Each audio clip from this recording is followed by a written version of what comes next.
Masih tentang energi, saudara. Indonesia punya harta karun besar bernama panas bumi.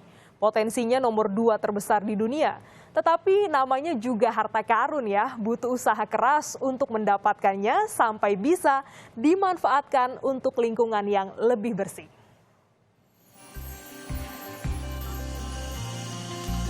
Upaya mengoptimalkan sumber energi bersih alias clean energy terus dilakukan Indonesia. Salah satunya panas bumi. Lingkungan yang lebih bersih adalah tujuan utama. Kementerian Energi Sumber Daya Mineral (ESDM) menargetkan penambahan kapasitas pembangkit listrik tenaga panas bumi alias PLTP mencapai 3.355 MW. Target ini dimuat dalam Rencana Umum Penyediaan Tenaga Listrik tahun 2021 sampai 2030. Perlu diketahui saat ini sumber utama energi masih berasal dari bahan fosil seperti batu bara dan minyak bumi. Sedangkan pemanfaatan gas alam dan energi terbarukan belum terlalu maksimal. Padahal Indonesia memiliki potensi panas bumi yang sangat besar, yaitu 23,76 gigawatt atau urutan kedua terbesar setelah Amerika Serikat sebesar 30 gigawatt. Tetapi untuk mendapatkan harta karun baru bernama panas bumi ini, industri butuh bantuan pemerintah, yaitu soal pembebasan lahan dan logistik. Yang selalu menjadi masalah adalah perizinan untuk masuk perhutanannya, terus juga tadi masalah logistik pembebasan lahan. Jadi itu yang selalu menjadi masalah. Hanya untuk misalkan jalan aksesnya aja, itu bisa bertahun-tahun untuk bisa membebaskan lahannya. Jadi memang tax holiday ya is good, semua fiskal insentif itu kita terima dengan baik dan kita dengan sangat terbuka dan terima kasih sekali dengan pemerintah.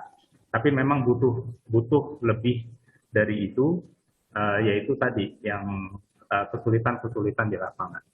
Jadi memang dari sisi investor kita juga tidak hanya memikirkan memang uangnya, karena time is also money. Ya, kalau kita eksplorasi, kalau kita operasi itu membutuhkan bertahun-tahun, itu akan juga mempengaruhi keekonomian sebuah lapangan tersebut. Jadi itu yang mungkin mesti dibantu bagaimana caranya dari pemerintah untuk membantu hal tersebut, pembebasan lahannya, akses dan masalah sosial. Secara ekonomi, panas bumi yang bisa menjadi sumber listrik punya banyak kelebihan. Di antaranya terbarukan, emisi CO2 dan polusi rendah, efisien lahan, tidak tergantung pada cuaca, harga relatif rendah, dan pilihan teknologi yang bervariatif. Asumsi biaya pengeboran panas bumi yang menjadi ongkos investasi per megawatt adalah 4,78 juta dolar Amerika Serikat. Tetapi secara general, eksplorasi dan pengembangan menelan investasi tertinggi. Meski sulit didapat, panas bumi diyakini menjadi clean energi paling stabil dibanding EBT lain. Surya, Bayu, dan lain sebagainya, itu prinsipnya mereka adalah intermittent. Jadi surya itu hanya bisa mungkin sepertiga hari ya, 6-8 jam mereka beroperasi. Sisanya harus pakai apa? Mau tidak mau harus di backup dengan energi yang lain. Contoh misalnya, kalau 400 MW di Cirata, maka PLN juga harus menyiapkan pembangkit sebesar yang sama untuk kemudian bisa digunakan di malam hari. Ya. Tentunya yang paling mudah bagi PLN untuk bangun adalah mungkin PLTU ya, gitu kan. Artinya berarti kan sebenarnya ada satu nilai yang sebenarnya belum dihitung juga kan, gitu kan.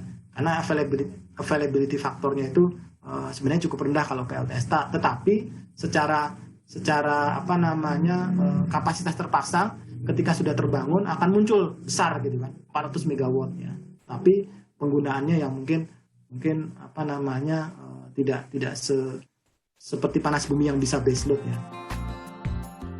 Transisi energi yang mulus dibutuhkan Indonesia saat beralih dari fosil ke terbarukan. Agar panas bumi bisa lebih cepat dan maksimal dimanfaatkan, butuh kebijakan pemerintah yang mendukung industri sekaligus tetap melindungi lingkungan.